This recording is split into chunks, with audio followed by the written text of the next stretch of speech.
Hey, what's up YouTube Insight people? This is my Honda Insight. Actually going to be using two of them for this video, and I have this car sold. It's not gone yet, but it is pretty much guaranteed to sell. Have a fella on the way who bought a plane ticket, so he's coming in a couple weeks to get it. But I thought it would be cool, as I was kind of preparing some stuff for the future owner of this car, to share these things. So I'm titling this video 12 things that every Gen 1 Honda Insight owner needs to know, or something like that.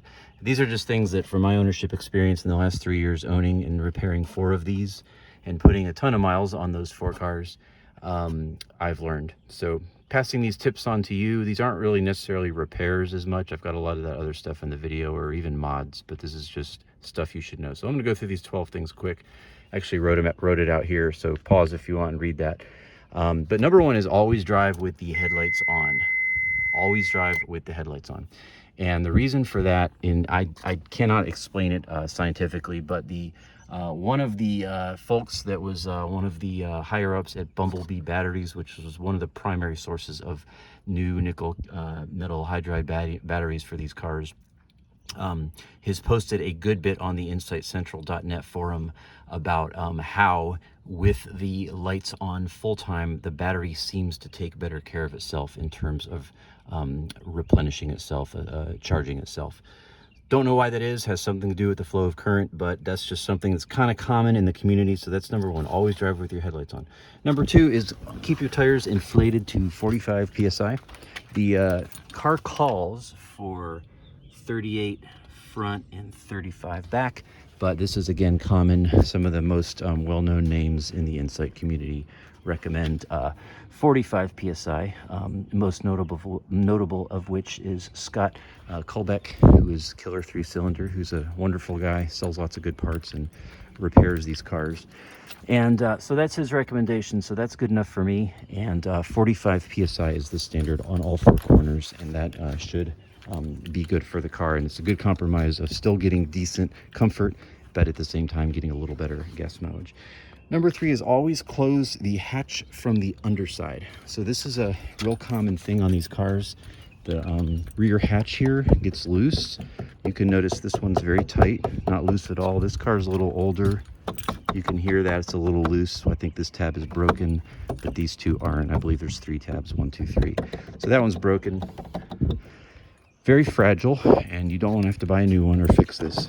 So a lot of times the temptation will be just to grab here and pull down, but you don't want to do that. If you close you always want to close it from here so that you don't put any undue stress on this spoiler, because it will break very easily. Okay, number 4 is let the battery cycle and just drive. I can't really demonstrate this, but I'll just say this. This is something, again, having 4 of these cars over the last 3 years, you kind of will get obsessed with the battery gauge, and you'll kind of feel like, oh no, is it full, is it empty? And what I've kind of learned is just going to stay around 50 to 80% all the time if it's a healthy battery. So what I've learned is just let it do its thing. It's going to do some background charging, which means the 4 blue bars come on here at charge. What I've noticed is it typically in city driving, it doesn't have to do that, and it stays pretty full because you're doing a lot of assist, but then you're all doing a lot of charging, regenerative braking when you're slowing down at red lights and stop signs. So it tends to keep itself toward the full area. Highway driving, I've noticed in my owning 4 of these cars, that's when the battery level, the SOC, which is state of charge, this indicator here, tends to stay around 50% or maybe a little higher. And that's when you don't have as many long times to like brake down a hill and recharge. So the car isn't able to recharge itself like it does in town. Therefore, it's going to have to background charge itself. You can read about that other places. That's when you see the 4 green bars here. It's not something to be concerned about. It just does it on the highway, again, because you just don't have a lot of time if you're having as much regenerative braking as you would when you're in town. So just let the battery, that's number 4, just let the battery cycle and just drive it. As long as you're not throwing IMA codes or getting check engine lights, you're fine. And that's just kind of like a type A thing that I've had to just deal with and realize just let it do its thing. Number 5, the hood latch is finicky. Again, having owned several of these, this latch is just, sometimes when you pull it out, it sticks. And then if you don't push it back in, the trunk won't close because the latch isn't catching. So this is just finicky, and that's just a normal thing. Number 6, the glove box is also finicky. I've had 4 of these. None of the 4 I've owned, the glove box is never ever lined up. You can see it's off in that one. What I found helpful to get it to shut, because they don't want to shut sometimes, is just if you kind of push from the bottom rather than the top. Like the top, they kind of stick, but if you just push from the bottom, it just shuts very easily. So that's number 6. All 4 cars I've had, it has that problem. So I just think it's a design thing. Number 7, won't say much here, but invest in a grid charger. That's a charger. So this car actually has a grid charger built in because it's lithium. But in either case, whether you have lithium or just a regular battery, it will have the grid charger. Once you install it to the battery, it'll just come out and it'll just be like this, just a regular house plug. And a grid charger is something that, again, like, it's a recommendation just to invest in one. You don't need one immediately, but eventually all Insights, you know, their batteries are going to start going bad, and you're going to throw an IMA code. And when you do, it's not the end. I've heard of people keeping their cars going for years after first throwing the IMA code by buying a grid charger, and then it just balances the cells and you get plenty of life. And my red car I just showed you, before I put the lithium in it, it had a very old nickel metal hydride battery, and I had a grid charger, and I kept it going for a good year and a half with that, until I put the lithium in. So that's just a later thing. If you have one of these, you just want to think about a grid charger. They're like $300, and that's a good thing. All right, number 8, rear speakers are a simple mod. Again, these are just things every Insight owner should know. There's a spot, they're pre-wired. I have another full video on this, so I won't say much about it. But the rear speakers, it's pre-wired, so right here, that's not a speaker, that's a fan actually that cools the battery, that's added by the previous owner. Right here in the top corner, and also there's a hole. You punch it out, see how this is real soft, and there's a wire right there, and you just can put a battery in and hook it up, and I'll show you in this car. This car has rear speakers. Rear speakers are super cheap, and you just install them and plug and play, and it's just a great upgrade. Okay, number 9 is be careful with the auto down window button. That's this button right here. So it's the one click, hit it and the button goes down. Car's not on, that's why it's not working. You want to be careful. A lot of these, this is broken, it's very fragile, so if it breaks, then you got to get another one. That's not easy. So just if you're using this, you want to be very careful. And if you're purchasing a G1 Insight, you want to test and make sure that works, because those are very common that they're broken.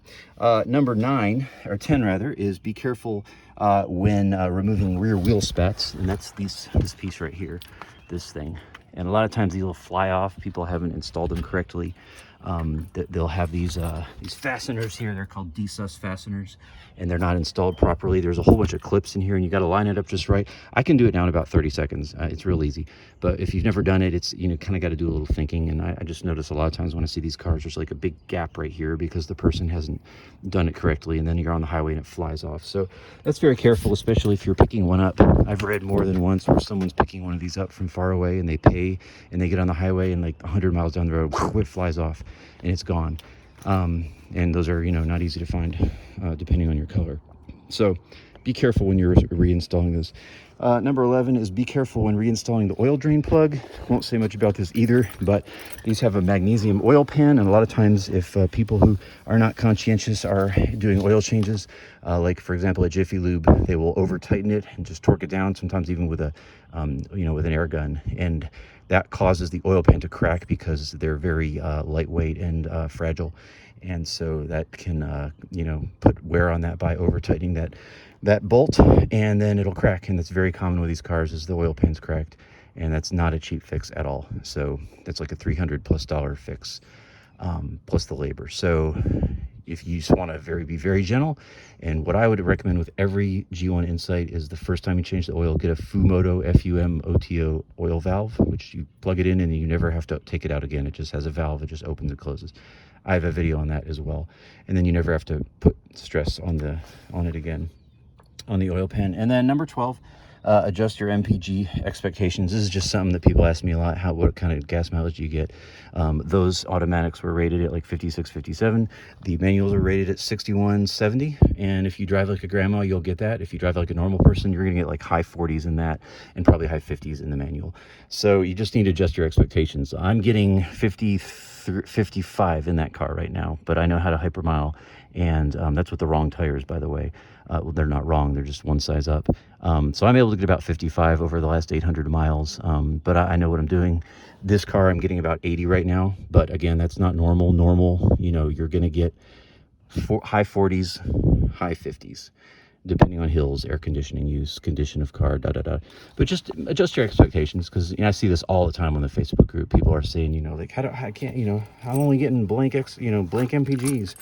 And, you know, a lot of it has to do with cleaning the EGR valve, and, you know, good spark plugs, and, you know, good gas, and just, you know, making sure you have the aero panels and all that.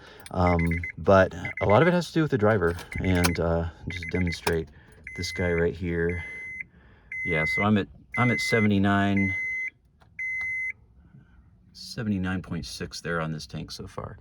But that's just through very careful driving. And, you know, so in any case, just adjust your expectations. I mean, if you're really going for it, you're going to get in the 60s, 70s, maybe even 80s, but it's not normal. So adjust your expectations. Okay, this is a little longer than I planned, but hopefully this was helpful to some folks. That's 12 things every G1 Insight owner should know. And hope this has been helpful. And here's my daily driver, and then this is the one that's going in a couple weeks. So thanks for watching. Bless you. Peace.